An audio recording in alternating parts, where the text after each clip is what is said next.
of the National Assembly of Venezuela, Jorge Rodriguez, announced progress in guaranteeing peaceful coexistence in the country and reaffirmed that those who use politics to promote violence will have no place in this progress. The president of the Venezuelan legislative branch announced the development of a work agenda which will be submitted for discussion on Monday, February 9th. In order to advance the national dialogue process, Rodriguez specified that mechanisms for political participation are being created with sufficient guarantees for all Venezuelans who wish to engage in politics. In this regard, he urged that political participation not be used to promote violence or aggression against the country, but rather to resolve the nation's internal issues.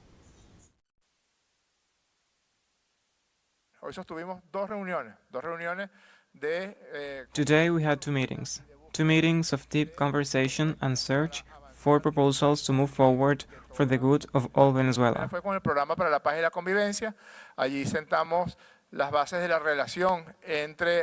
The first was with the Program for Peace and Coexistence. There, we laid the foundations for the relationship between both sectors.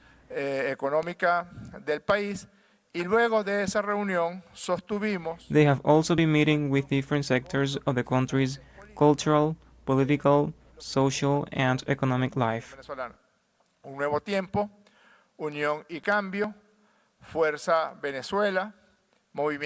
And afterwards, we held a meeting with our political representatives from the following parties of the Venezuelan opposition.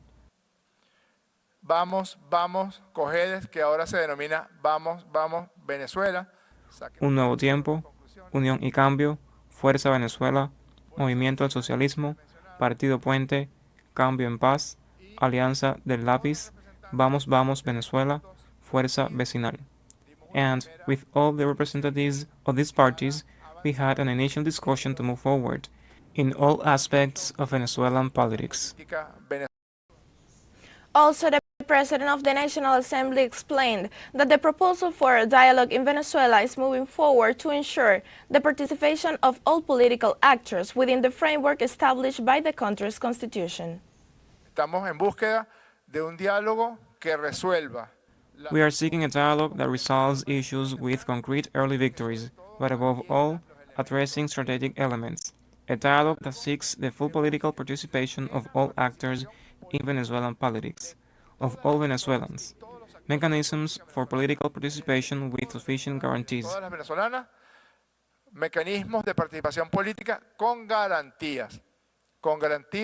So that we can all aim to ensure that anyone who wants to engage in politics can do so, without any obstacles beyond those imposed by the Constitution of the Bolivarian Republic of Venezuela. Sin ningún tipo de obstáculos más allá de los que ponga la Constitución de la República Bolivariana de Venezuela.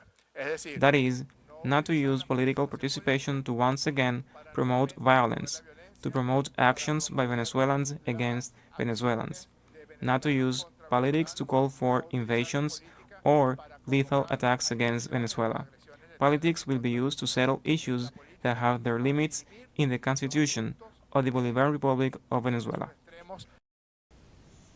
On February 4th, large crowds filled the streets of Maracay to honor the Revolutionary Movement 200, an uprising led by Hugo Chavez against attempts to implement IMF austerity measures. Although the rebellion was crushed, it launched Chavez into a national spotlight, leading to his election as president 7 years later. On February 4th, is celebrated across Venezuela as the beginning of the country's transformation towards socialism. Let's see more with our correspondent Brian Meir.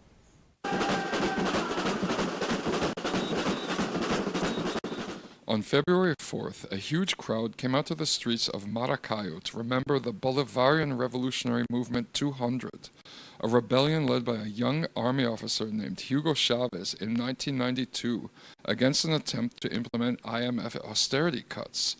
The rebellion was crushed, but 7 years later Chavez was elected president. Today the day is celebrated across the country as the start of Venezuela's transformation towards socialism.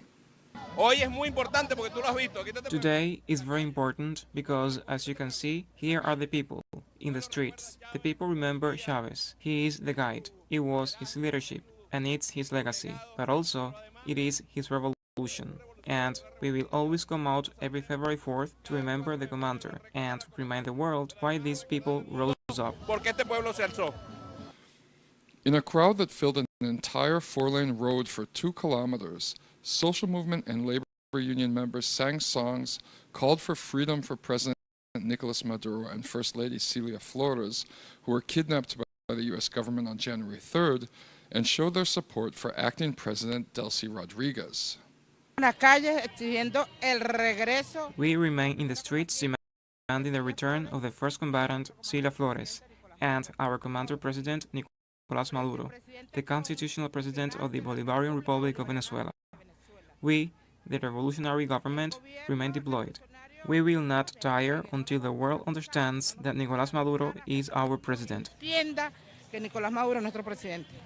For the second day in a row, huge crowds came out on the streets of Venezuela, showing the world that the Bolivarian Revolution is still alive and well. We are on the streets, standing in struggle, arms wide open, with love and abundant love. The call for freedom for President Nicolas Maduro and First Lady Celia Flores continues to grow on the streets of towns and cities across Venezuela. Brian Mir, teleSUR, Maracaibo. Haiti concerns is growing after the United States deployed 3 warships off its coast on Wednesday with vague objectives that raise fears of renewed military intervention in the country. According to confirmation from the U.S. Embassy in Port-au-Prince, Secretary of War Pete Hegseth ordered the deployment of 3 ships. The vessels, which are already in the capital's bay, will be part of Operation Southern Spear, which, according to the White House, will aim to work for security and stability of the country. However, Asian civil organizations reiterate that the militarization of the country is illegal and repeats patterns that have limited its sovereignty without achieving sustainable improvements for Asians. Sexual abuse cases perpetrated by criminal groups that control Port-au-Prince, Haiti, have increased in the last 4 years.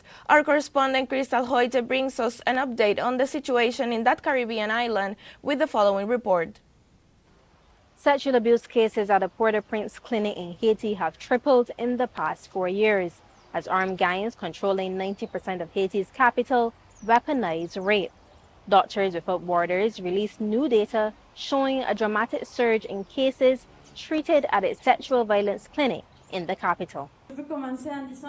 I will start by saying that Doctors Without Borders is alarmed and outraged by the severity of sexual and gender-based violence in Haiti. It is a daily reality for many women and girls living in a city plunged into a major humanitarian crisis.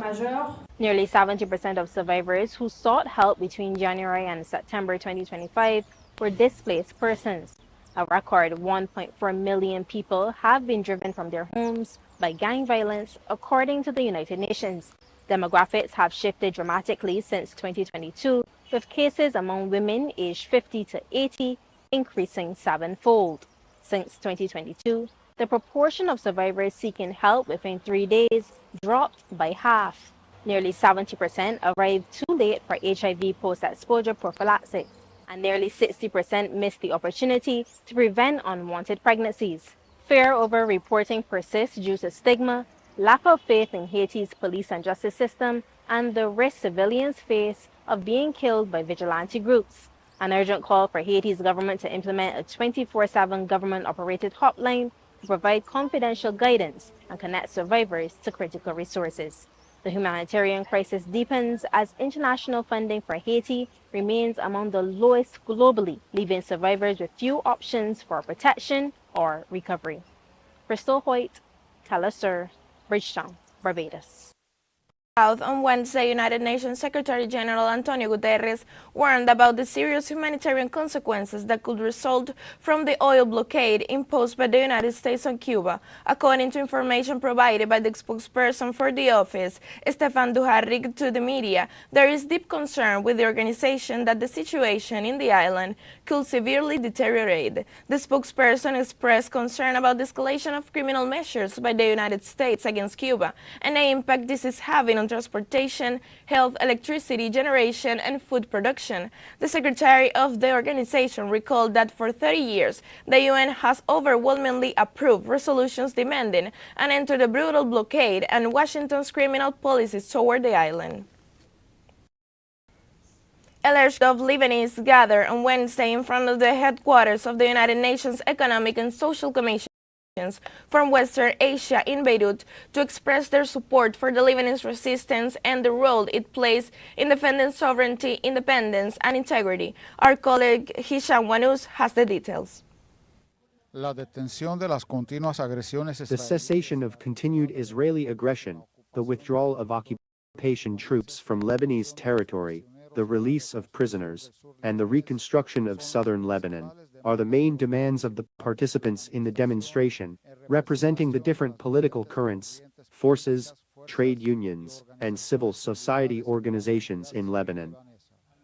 Negotiations and dialogue did not yield results as the Zionist occupation entity continues to violate our airspace, our sea, and our land, and continues to kill our children and brothers. From all factions and components that make the Lebanese people, that is why we are gathered here today to demand an end to these attacks that cause harm to all Lebanese without exception. Today we have come to defend our rights and to demand that the Zionist enemy withdraw from Lebanon, return our president and stop obstructing the reconstruction of our country. We therefore affirm that we defend our freedom, sovereignty and independence, and that we want to live with dignity and without humiliation. The protesters also expressed their condemnation and rejection of the U.S. Zionist pressure exerted on the Lebanese government to disarm the resistance, at a time when Israel continues to violate Security Council Resolution 1701 and the November 2024 ceasefire. The resistance was created to free the country from Israel, and until the goal of liberating Lebanon and totally eradicating this tumor materialized in Israel is achieved, the resistance will not cease to exist. We condemn what happened in Venezuela and the threats against Cuba, Colombia, and Greenland, as well as the threats against Lebanon, Gaza, and Palestine, are being carried out in the service of the interests of tyrannical United States. We seek, through its interventionist policies and its attacks and hostilities, to eliminate the will for freedom and the will for resistance and independence of the free people of the world.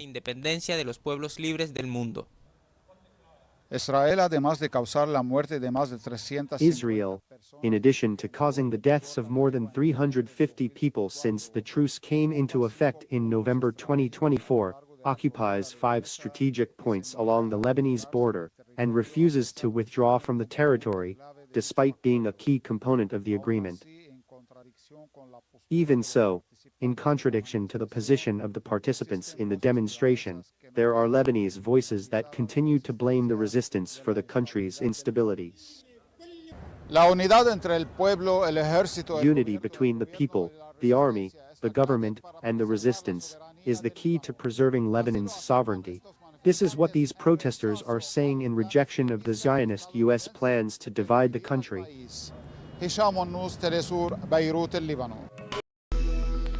The President of the National Assembly of Venezuela, Jorge Rodriguez, announced progress in guaranteeing peaceful coexistence in the country and reaffirmed that those who use politics to promote violence will have no place in this progress. The President of the Venezuelan Legislative Branch announced the development of a work agenda which will be submitted for discussion on Monday, February 9th, in order to advance